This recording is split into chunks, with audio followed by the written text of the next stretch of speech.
Hello everybody! Alright, so got a new camera to fuck around with. Obviously haven't done videos, so I'll try to make this as least cringeworthy as possible. Gonna do a video on the Corona.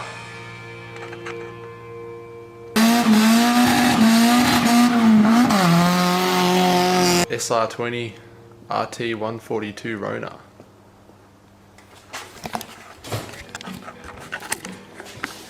Let's have a look at the exterior.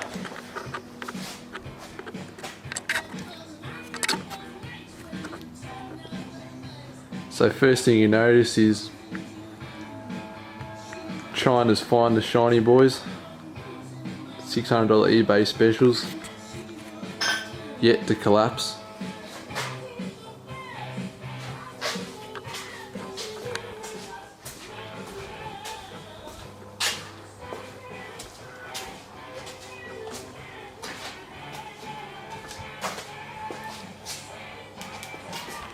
Classy boys.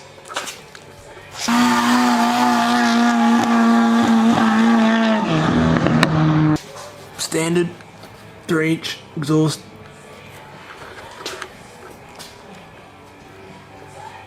IRS. Probably the main reason I brought it. Thought that'd be fun to play with.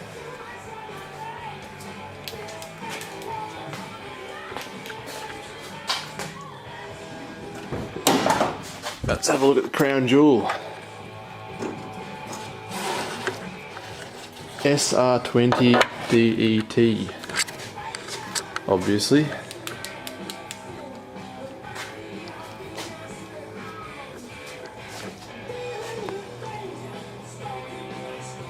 Pretty quick build.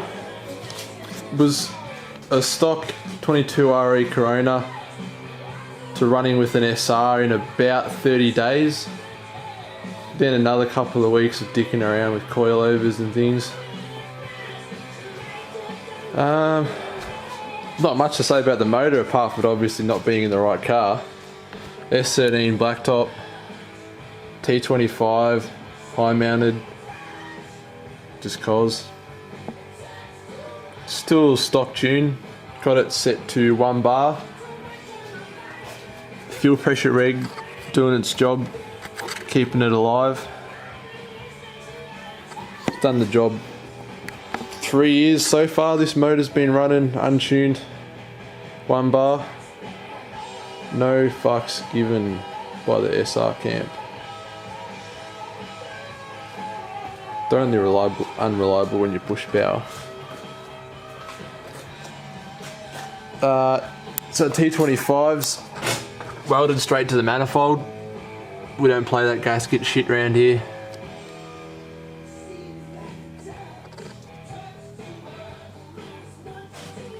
Just some random stainless manifold. Welded a few extra brackets on it, so it wouldn't crack off the first time I skidded it. Stainless cooler piping, 2.5 inch by yours truly. Little cheeky little cooler hiding in there. I didn't want it to look too red hot from the outside.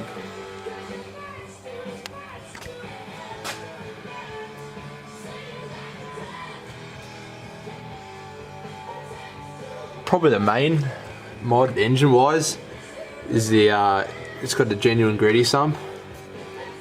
So I put about 6.5 to 7 litres of oil in it from a dry fill. Oil pressure's always been mint. That's the key to keeping these things alive, I reckon. What else we got? Oh yeah, powered by Max coilovers glaring in the face. So they're out of an 8.6, A86 front and rear. The rear is a coilover conversion because I'm not a real fan of the separate spring and strut combo. True coilovers. That was a bit of a mission. External gate, obviously all screamer pipe, all stainless welded shit.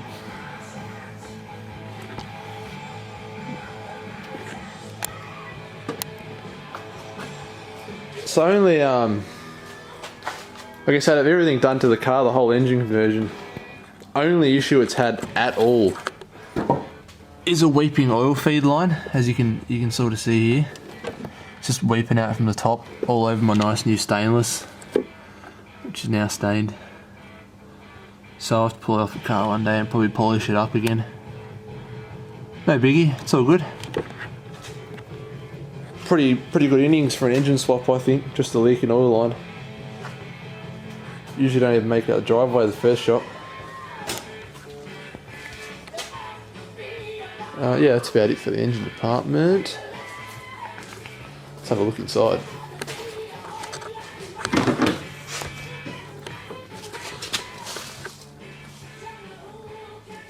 Shot of the seat rails. S13 clutch pedal. If it wants to focus. Could not find a Corona clutch pedal for a reasonable price anywhere. So the S13 pedal got the chop. Probably too hard to film, but yeah, chopped up the S13 pedal. Fitted it in there. Bit of heating and beating.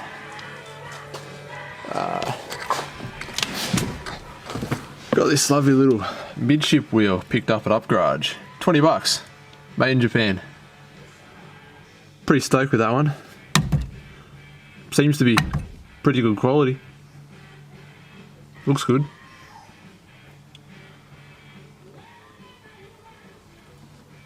Shot of the wiring. It's pretty much where I piggybacked onto the stock Corona body loom. Didn't want to stuff around with having a separate body loom, or running a new body loom I should say. So everything works, brake lights work, hazards, indicators, fuel tank, fuel, fuel level I should say. All works like factory. Everything except speedo. Don't need that. Don't need that where we're going. Yeah, not much to say interior wise, still grandpa spec apart from that. Obviously it's still running the stock ECU, so I'm just using a Greddy info meter for the gauges. It just runs out of the consult port, which is just being piggybacked onto the side of the ECU, because obviously they're in the body loom on a stock S13. So I just cut it off and yeah, piggybacked it onto the engine loom.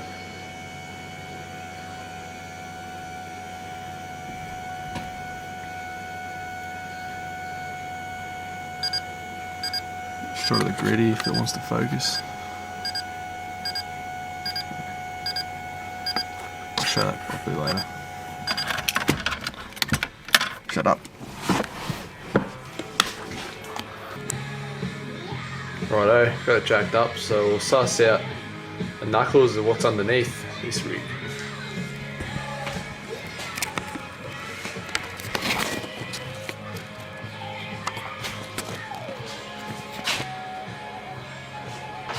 First thing's the knuckles. I knocked these up in probably literally half an hour, just a set of cut and shuts. Probably can't see shit. Welded. Cut and shuts. Real quick job. Don't need to do much to Toyotas to get a decent driving setup out of them, I guess. Pretty good caster adjustment from the factory. Good camber adjustment with the tops. The tie rods didn't come up short or anything. So that was easy. I'm working on a proper lock kit for it at the moment. Should probably start testing soon. Forklift lock, just because it's not because I need it, because it's supposed to be a fun car. Do some fun stuff in it. Go for a ride on the bacon bag that sits underneath.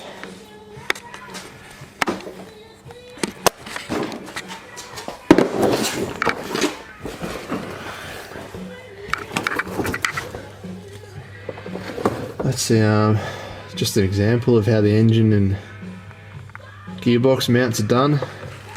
It's got a control arm bush, just MIG welded to some RHS, cut to size. Does the job plenty good. It's not rough on the freeway, there's no vibration. Not any unreasonable amount of vibration anyway. You can probably see down there, clutch line fitted straight up, fitted straight into the Corona clutch master. Power steering line was all it needed to be made to adapt it to the power steering system. High pressure power steering line. The low pressure line was fine. That's just got a downy washer, aka a hydraulic washer. You probably can't see in the video, to kind of seal it off so she don't leak. Stainless exhaust, obviously.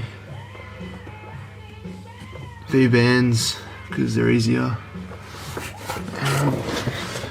Let me show you this. This is a like new sort of, it's probably been done before, but it's just a new sort of exhaust mounting I'm working on. Rather than having epoxy hangers that flap around, it's like a small motor engine mount. So as you can see, stiff as, lets me tuck the exhaust real high to the chassis and not run into too many dramas. Not the exhaust hitting the subframe or anything silly business like that. None of that carry on. Works good so far. This is the first car I sort of tested it on, so you know, if you see my exhaust exit the track at Matsuri, you know it was a fail, but until then I'm claiming it as a win. Drive shaft, this is my favourite part. Done by yours truly. TIG welded, balanced it up good as I can by eye. Bit of heating and beating, and here we are.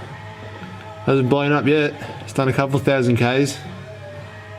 150 kilometres.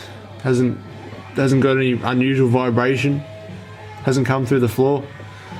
I'm claiming that as a win for the home gamers.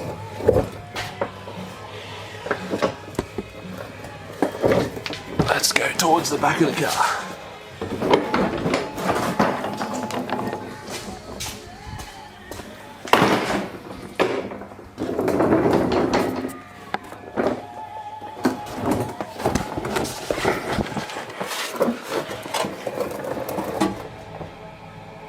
Welded diff, obviously.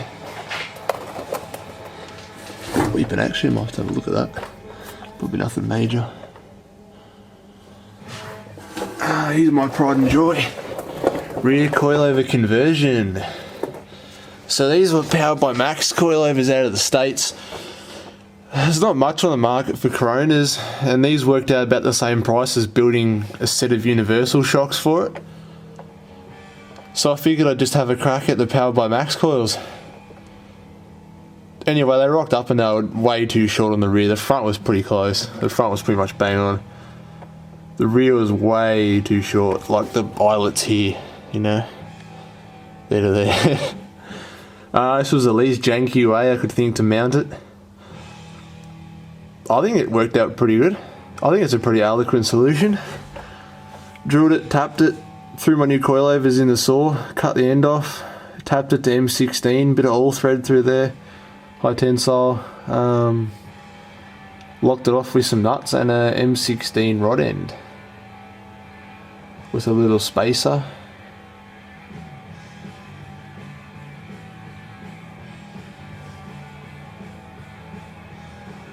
Only thing I could see is this bush probably flogging out, or this bearing I should say, flogging out prematurely, because it's not chrome moly, it's just a bronze line cheapy $2 rod end from work. Yeah, we'll see. Should do fine. Had to do a bit of heating and beating to those strut towers. Just trying to get the coilover to some clearance. Works good now. It works absolutely beautiful. This thing is a riot to drive. I spot welded the panel. Didn't really need to actually. It's got impressively thick steel, thicker than I thought. I was already there, so I ended up spot welding it, which you can't see in the video. Oh shit, that's a red back. I'll get out of there. See a little bit of the fuel lines where I just use fittings, basically to piggyback one of the old shitty Toyota lines. I think it's an F-Series IRS diff. It's actually pretty beefy. I was really expecting to blow this out the arse end of the car. First time I skidded it, but no, here we go. Quick Google told me they're actually quite a good diff. Still looking at upgrading the arse end in the future though, like R200 cradle or something. We'll see. Toyota stuff seems pretty good so far. I guess the other thing to really show would be the boot setup and maybe give it a start.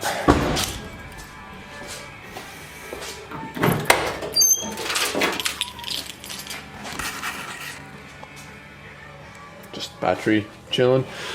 These are the bearing tops I had to mount. So the Powered by Max coils, it's a pretty cool arrangement. It's got like a spherical bearing, so you have to weld the bearing housing in there, which that was a pain in the ass. I had to enlarge a 12mm hole out to like 40mm with a die grinder. It was the only tool I could fit in there. Got the job done. Works good. Looks really good actually. This is probably the most fun car I've ever skidded. Yeah, so I'll put it down and start it.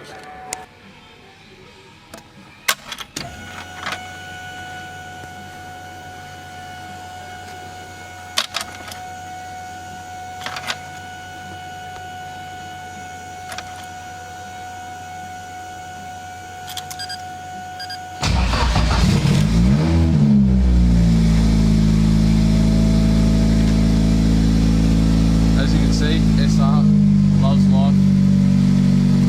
First time every time.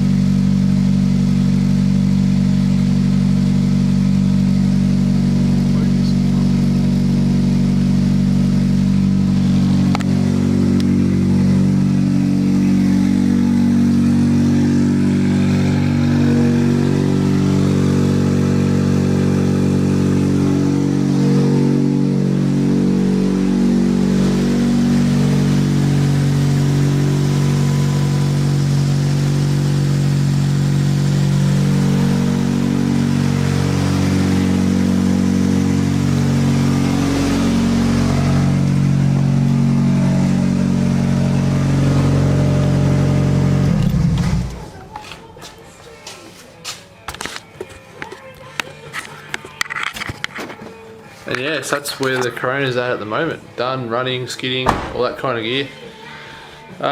Next thing I'll be doing is full cage. Got to invest in a tube bender. Full cage.